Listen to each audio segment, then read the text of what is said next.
नमस्कार मित्रांनो, Balasaheb Pawar LIC of इंडियामधून बोलत आहे। मित्रांनो, आपण जसं जीवन प्रवास आपला चालू आहे आणि जसं एखाद्या गावाला जाताना आपण प्रवास चालू करतो, समजा मुंबईवरनं आपल्याला पुण्याला जायचे, तर आपला प्रवास चालू करताना आपण वेगवेगळे साधनाचा वापर करतो। कधी टू व्हीलरवर जातो, कधी फोर व्हीलरवर जातो, कधी एरोप्लेनने जातो, कधी कारने जातो। आपण हे प्रवासाचे साधनं आहेत मित्रांनो, एका ठिकाणावरून दुसऱ्या ठिकाणी जाण्यासाठी। जसं मुंबईहून आपण पुण्याला जातोय, तर आपण सर्वप्रथम साधन चॉईस करतो, किंवा बसने जाणे किंवा सायकलवर जाणे। आणि काही लोक पायाने पण पायी पण जातात, आता जात नाहीत, परंतु थोडं अंतर असेल तर आपण पायी पण प्रवास करतो। मला सांगायचे, हा जी प्रवास आहे मित्रांनो, ह्या प्रवासाचं आपल्याला जिथून जायचे आणि जिथं जायचे ते ठिकाण आपण ठरवतो पहिलं, आणि नंतर आपण कुठल्या साधनाने जायचे, चालत जायचे का सायकलवर जायचे का मोटरसायकलने जायचे का कारने जायचे का विमानाने जायचे का बसने जायचे का रेल्वेने जायचे, हे आपण माध्यम निवडतो आणि प्रवास चालू करतो। समजा आपण कारने जात असेल तर आपण कारला इंधन भरतो, त्याचे सगळे डॉक्युमेंट बघतो, आपल्याकडे लायसन असतं, कारला 4 ते 5 घेर असतात, आणि हे निघाल्यानंतर आपण हे सगळं, समजा कारने आपण जातो, इंधन भरतो, गॅस किंवा पेट्रोल सगळं सज्ज आपण आणि सुरुवात करतो प्रवासाला। परंतु प्रवासामध्ये कित्येक वेळ आपल्याला ब्रेक दाबावं लागतं, घेर बदलावं लागतात, फर्स्ट सेकंड थर्ड, कधी कधी रिवर्स पण। आणि हे सगळं असताना आपण काळजीपूर्वक आपण पाहतो पुढे रोडकडं, म्हणजे आपण असं केलं तर सुरक्षित आपला प्रवास होईल मुंबईवरनं पुण्याला। तसंच आहे मित्रांनो, जन्म आणि मृत्यू हा प्रवास चालू आहे, यामध्ये आपण तयारी केली पाहिजे। आपल्याला काय करायचे, आपले गोल निश्चित केले पाहिजे, आपले उद्दिष्ट निश्चित केले पाहिजे, आणि त्या पद्धतीने आपण प्लॅनिंग केलं पाहिजे।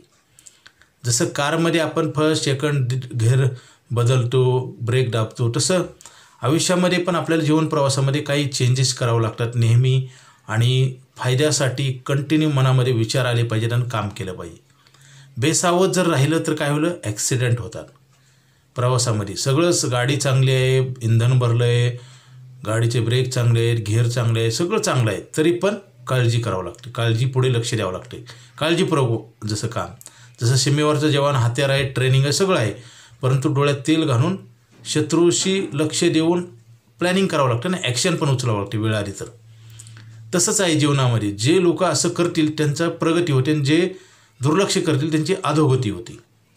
मित्रांनो, नेहमी आपण काम केलं पाहिजे, कामाची क्वालिटी सुधारवली पाहिजे। तर कामाची क्वालिटी सुधारवली तर काय होईल, आपल्याला रेट जास्त मिळेल। जसं काही बघा, जास्त डिग्र्या चांगल्या केल्या तर नोकरी मोठी लागते ना, आणि पगार पण जास्त मिळते, पॅकेज जास्त मिळते, तसंच आहे।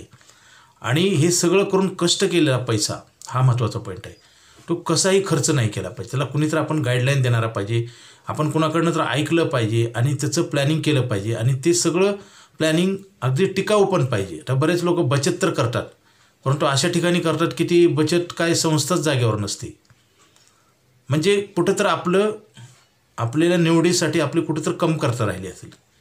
असं होऊ नये म्हणून मी सांगतो, जीवनामध्ये जसं आपण जीवन प्रवास करतो तसा आपला हा जीवन प्रवास आहे, चालू आहे, आपण काम करतो, आपल्या गरजा भागवतो, परंतु मित्रांनो, काम करून आपलं चीज होत नाही। बऱ्याच लोकांना बा म्हातारपणी वाईट दिवस येतात, काम पैसे नसतात, जगण्यासाठी साधन नसतं। आता तर 99% लोकांचं हेच काम प्रॉब्लेम आहे, कारण आता पेन्शन कोणालाच नाही ना, आता फक्त मिलिटरी सोडलं तर पेन्शन कोणाला नाही। तर आपण काळजीपूर्वक आपण ह्या सगळ्या गोष्टीकडे लक्ष दिलं पाहिजे मित्रांनो।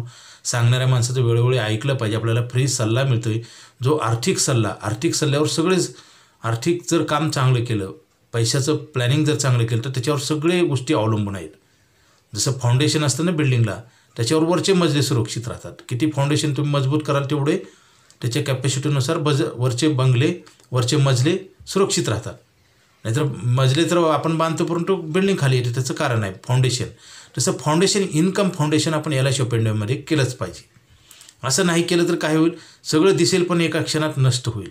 बरेच लोक बघा, आता काही पॉलिसी वगैरे नसतात, ॲक्सिडेंट होतात, काही डेथ होतात, काही आजारानं ग्रासलेले असतात। मग हे प्रश्न का निर्माण होतात, त्याचं मूळ कारण आहे की आपण बेसावध राहतो, किंवा आपण प्लॅनिंगच करत नाही। हे कमवतो आणि संपवतो हा उद्योग जवळपास 99% लोकात चाललेला आहे। कधी कधी कमवायच्या अगोदरच खर्च करून आपण मोकळं होतो।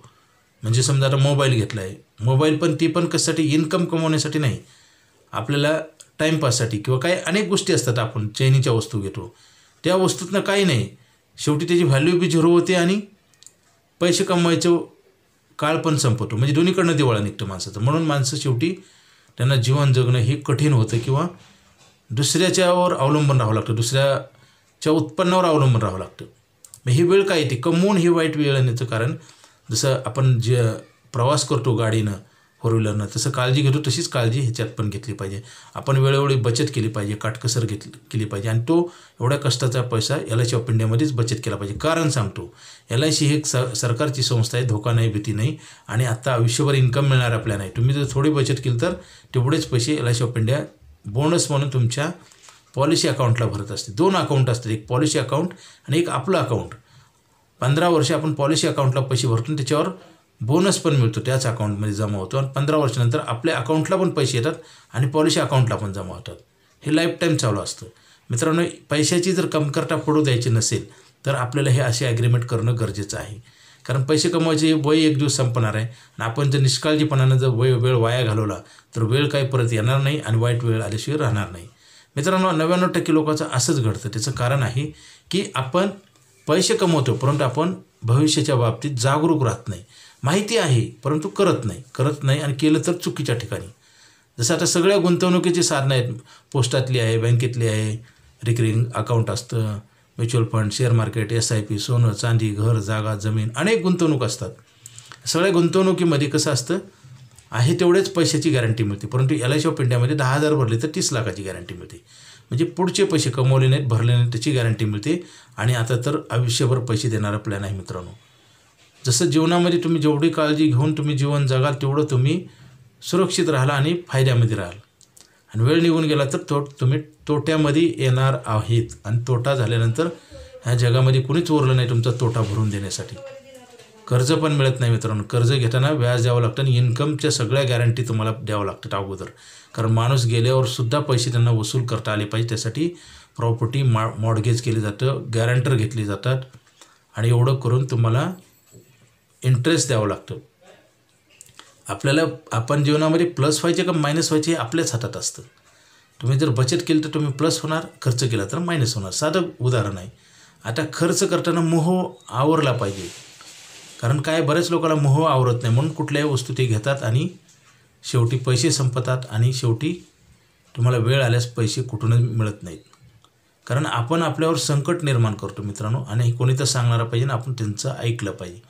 LIC ऑफ इंडियामध्ये गेले 25 वर्ष झालं मी काम करतो मित्रांनो. बचत करा, LICमध्येच करा, कारण पैसे कधी पण काढता येत नाही. त्यामुळे पैसे बचत वाढत जाते आणि तुमच्या मोठ्या कामाला घर, जागा घेणे, मुलांचं शिक्षण, लग्न, ह्या मोठ्या गरजा आहेत, म्हातारपणाची पेन्शन, हे सगळ्या गोष्टीसाठी तुम्हाला हा फंड वेळोवेळी कित्येक वेळा काम करतो. कारण 1 वर्षानंतर लोनच्या माध्यमातून पैसे वापरता येतात आणि फंड तसाच वाढत असतो. म्हणजे आपल्याला खरी प्रगती करायची असेल, जसं जीवनातला आपण ट्रॅव्हल करतो, प्रवास करतो, तसं हा एक, जसं एखाद्या गावाहून एखाद्या गावाला जायचे प्रवास करतो तसंच हा एक प्रवास आहे आणि या प्रवासामध्ये काळजी घेतली पाहिजे. वेळोवेळी जसं आपण फर्स्ट सेकंड घेर चेंज करतो का नाही, तसं वेळोवेळी आपण खर्चावर नियंत्रण आणून बचत केली पाहिजे आणि ती बचत लाईफ टाईम प्लॅनमध्ये केली पाहिजे. पूर्वी लाईफ टाईम प्लॅन होता मित्रांनो, आता लाईफ टाईम प्लॅन आहे. तर लवकरात लवकर फोन करा आणि जसं जीवनाचा प्रवास असतो, कुठून निघालून कुठं जायचे, तसं आपण पण ठरवलं पाहिजे. आपल्या वयाच्या स्टेजला समजा 60व्या वर्षी एवढे पैसे मिळाले पाहिजेत, आपण टार्गेट ठरवले पाहिजेत ना. अंदाजे जीवन जगलं तर काय होईल, सगळं गोंधळ उडेल आणि पैसे कमवून पण वाईट दिवस आल्याशिवाय राहणार नाहीत. मग आता सगळी दुनिया कष्ट करते, दुनियाकडे पैसे आहेत का? सगळ्याच्या बँकेत पैसे भरलेले आहेत का? काम तर सगळे करतात ना. मग प्रॉब्लेम कुठं येतो? प्रॉब्लेम आपण निष्काळजीपणानं न प्लॅनिंग केल्यामुळेच प्रॉब्लेम येतो आणि खर्चावरचा अतिरेक होतो आणि बचत झिरो केली जाते. आणि सांगणारे पण लोक आहेत तसे.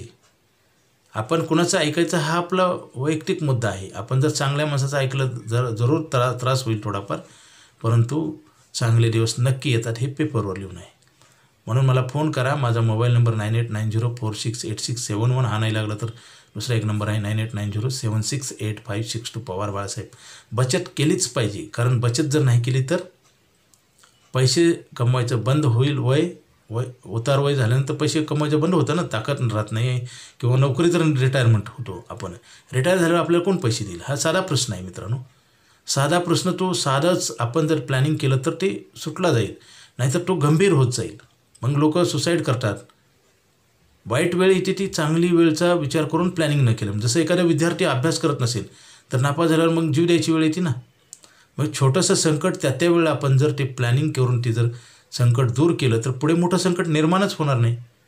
लोक संकटं वाढवतात आणि वाढवा संकटं म्हणणारे पण लोक आहेत आणि आपण त्याचं ऐकतो.